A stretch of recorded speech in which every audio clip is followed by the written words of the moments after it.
So this is a recording of learning organization, organizational learning, and knowledge management. So this is organization development session 2.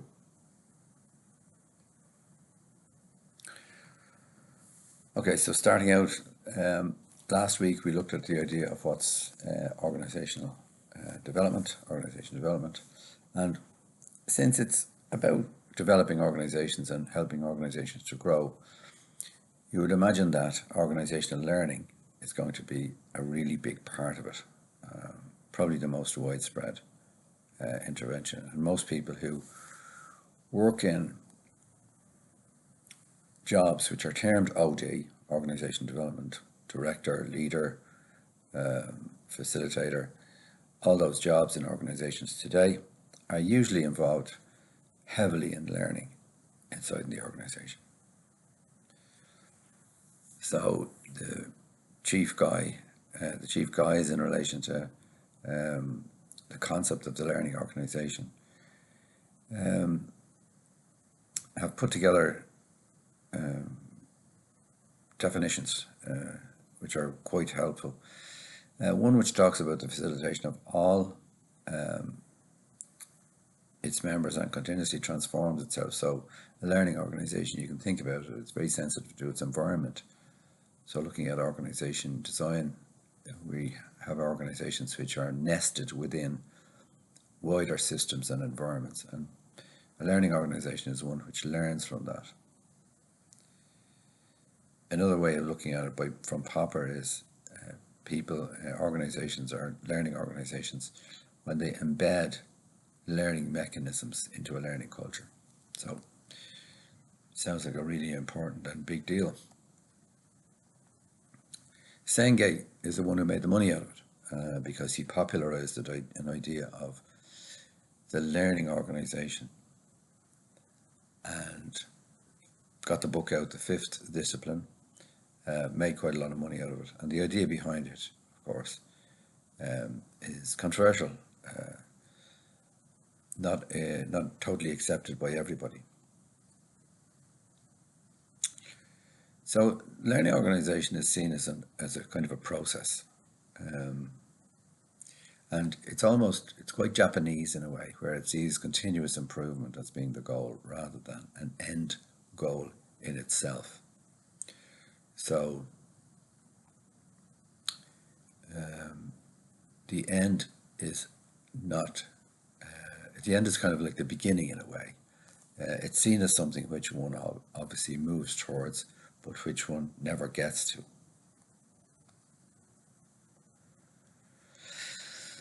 When you're talking about a learning organization, you're talking about things like systems thinking. We'll go into these things, mental models, shared vision, personal mastery, and team learning. And these become the bywords of the learning organization. So let's have a look at some of these ideas. Once you get used to the idea of climate, systems thinking becomes easy. You know how such a simple thing like rain affects particularly everything. Like rain on a forest, the water seeps down into the roots. The roots of the tree actually fertilize and they filter any impurities out of the rain, and that feeds down into the surface water and feeds into the rivers and which ends up in the reservoirs. And beautifully so, the water in the reservoir needs much less treatment because of the beneficial actions of the forest. And in that and in a million other ways, you can see how everything in our world is interconnected. So Foucault, the sociologist, and many other sociologists pointed at the idea of knowledge and the way we acquire and the way we label knowledge as being quite culturally nested and quite culturally situated.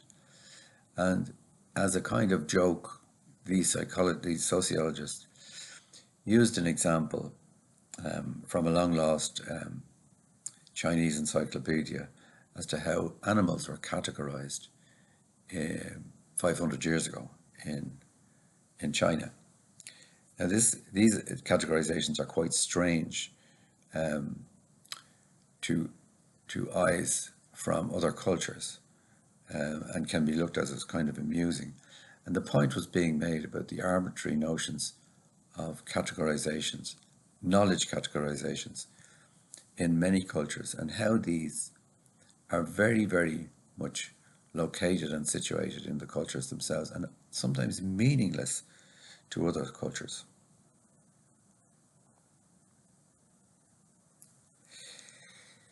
The thing that Senge, some things that Senge gave us and helped us with was how we never directly experience the consequences of our decisions. And it's very key, therefore, that workers in organizations get to experience the wider system. So making people aware of the consequences of their actions and their work is really important. Now, this is almost the opposite to Fordism. When we looked at Fordism, the specialization of people's work was really important. You specialize people so that they could do a very small task. Now, that's really important because that gave control. Whereas Senge is going almost the complete opposite way. Say, no matter what you do, you need to be aware of the consequences of your action further down the line, and you need to be aware of the entire system. So people like Senge told us about creating a learning culture, realignment of the structures, and psychological maturity in individuals. And these three factors I suppose a learning organization depends on those. Now, achieving these is easier said than done, even by looking at it.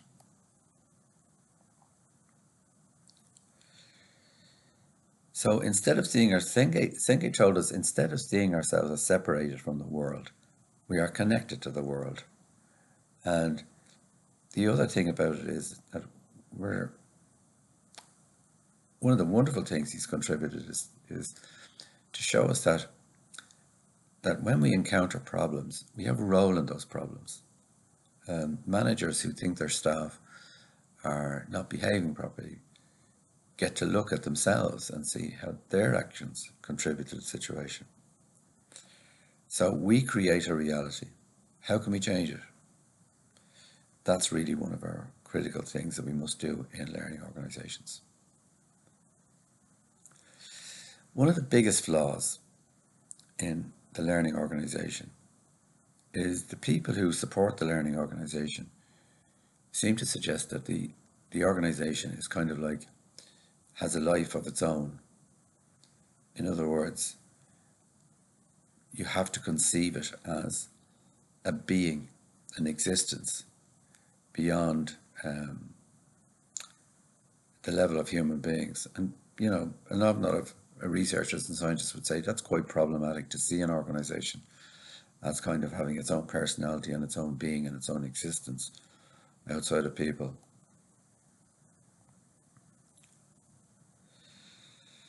And the other thing about it is if you say that the organization can think for itself, that's problematic. So again, talking about the organization having a being which is outside of the individuals within it. So there are different approaches to learning, and the literature differentiates between a learning organization and organizational learning, which seems to be the same thing. So a learning organization is practice orientated and it's quite prescriptive, and an organizational learning is kind of academic and descriptive. So what do we mean by that? The academics describe what they see. People who are involved in the learning organization are prescriptive and tell you what to do. Why? Because maybe there's money in it. So there are also disagreements about the true nature of individual learning and of knowledge itself. It's far easier to measure individual learning than it is to measure organizational learning.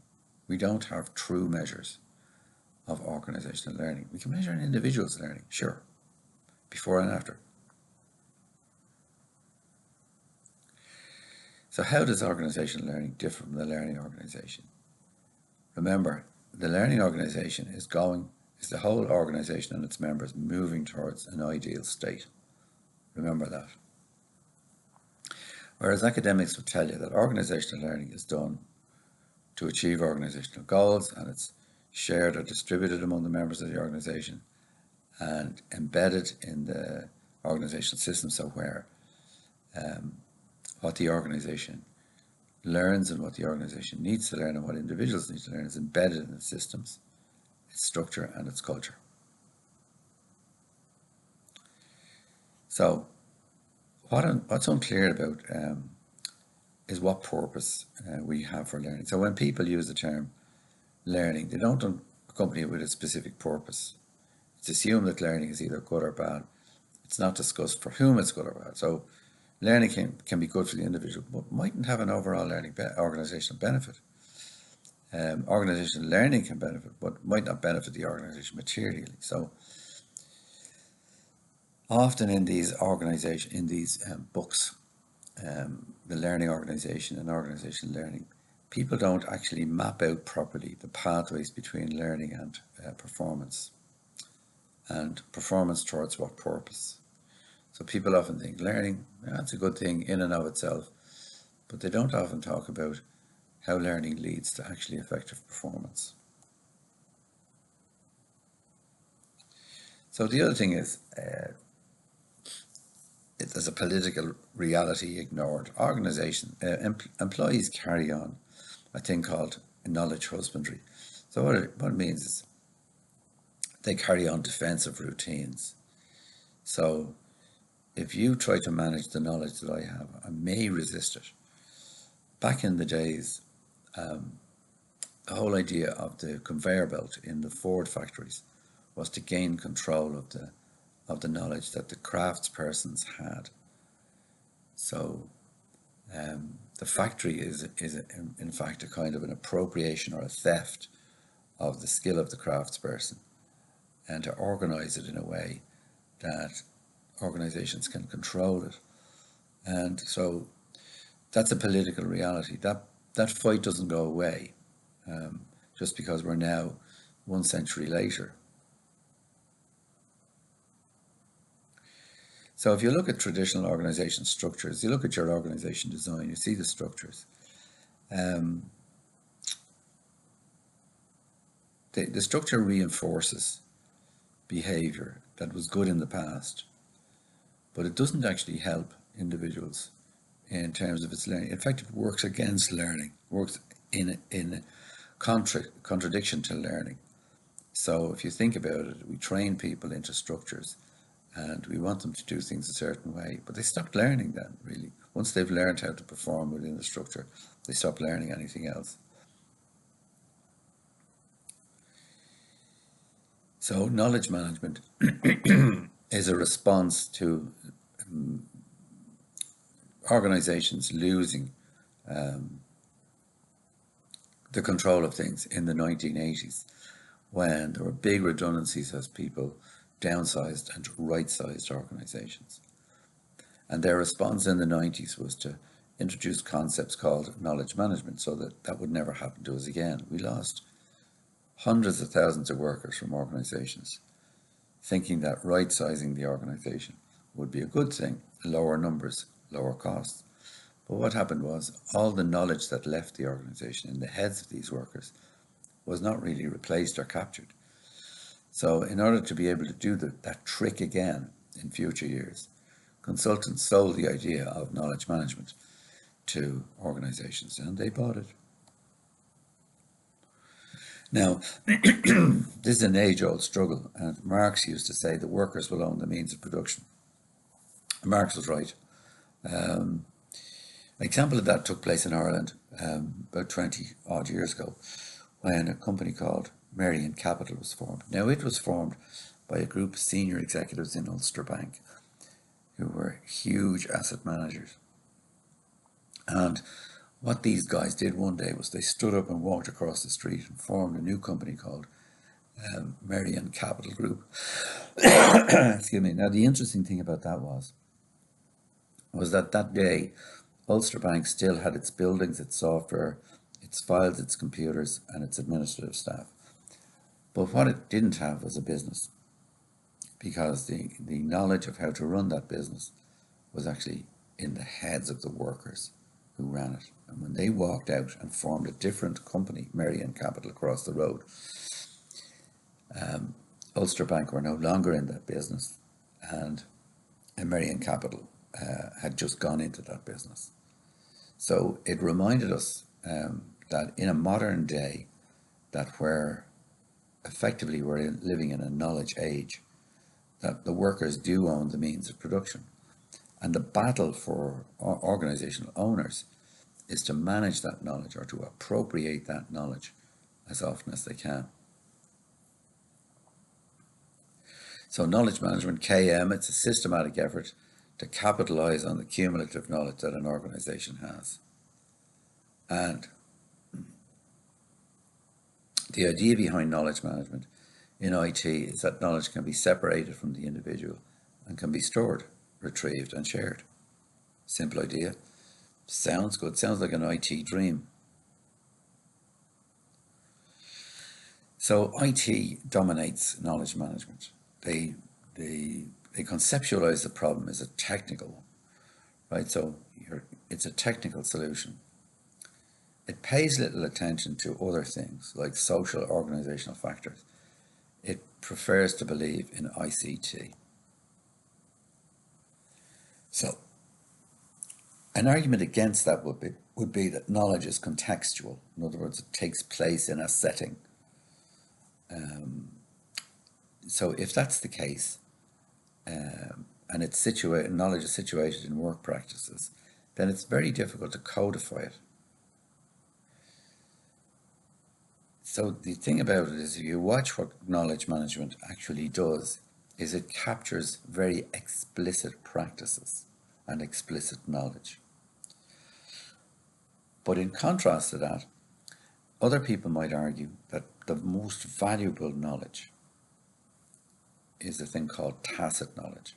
Tacit knowledge is embedded in work practices and can't be captured easily through a database repository,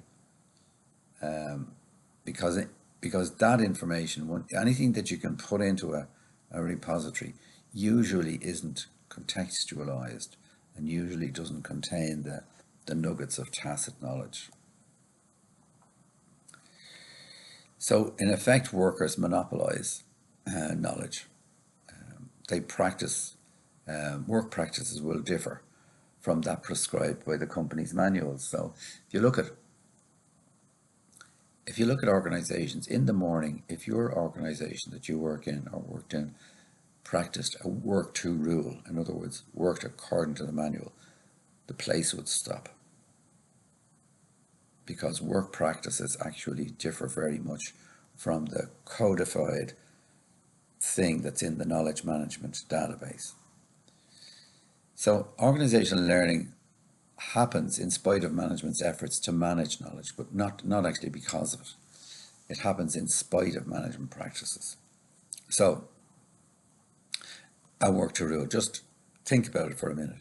If a bus company went on a work to rule, the workers went on a work to rule, the buses would not run. If you followed down to the letter of the law, what happens, what should happen, the company would no longer. You may be able to do that in some instances, but it would be at enormous expense.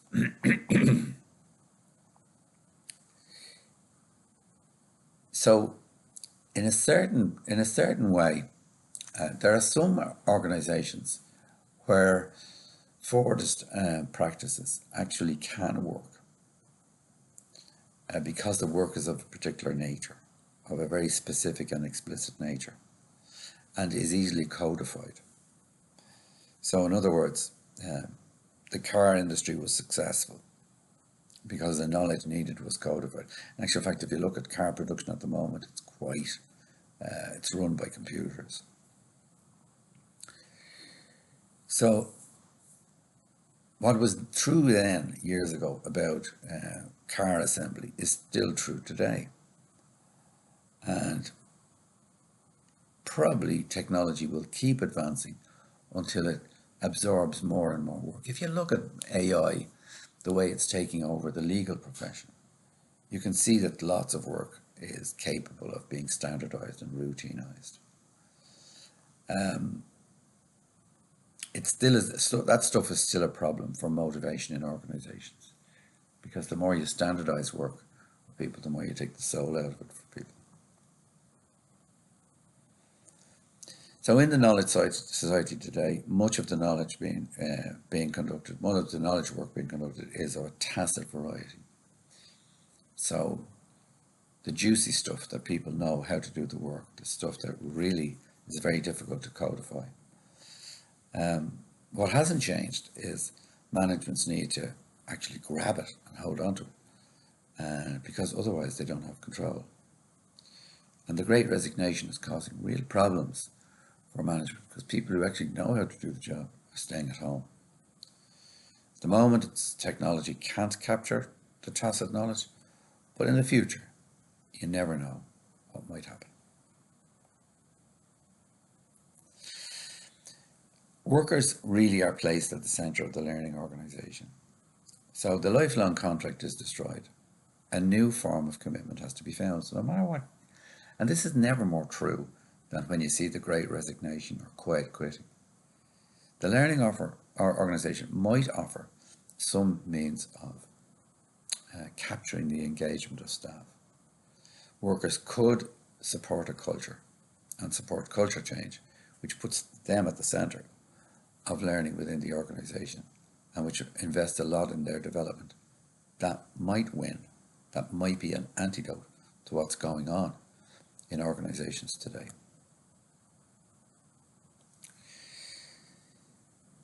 So when we looked at self-managing teams and the learning organisation, an emphasis on flat structures, participatory management, it would seem that a learning organisation might be flexible enough to enhance organisational learning. So culturally as well, the learning organisation is very suited to overcoming the cultural barriers to organisational learning. If it creates a new culture that's open and democratic, it won't be restricted by the norms and orders of the norms and codes of the hierarchical firm. And more so, if people are trusted, if they are developed, and if they're given development for their own good, not just the organisation's good, then they will be prepared to share their knowledge, and you'll have true organisational learning, and you may even advance towards a learning organisation. So, the learning organisation and knowledge management are attempts to appropriate knowledge. Knowledge management is tailorist, it objectifies knowledge, and it suggests that there's only one best way to do it. And a learning organisation is a prescriptive attempt to change the organisation towards a more benign learning culture. Remember, it's somebody saying, this is the way to do it. And we looked last week about the differences between organisational learning and knowledge management.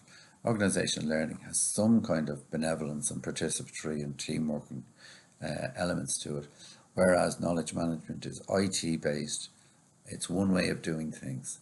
It's controlled by management, and it really is an attempt to appropriate knowledge in quite a Fordist and a Taylorist type approach. We looked again at the things last week about the characteristics of a learning organisation through looking at the example of self-managing teams. So self-managing teams in a learning organisation and learning organisations are flat structures, that they've got enriched jobs, they've got benign and benevolent and positive human resource practices, and they've got good management processes so that people have access to the information they need when they need it.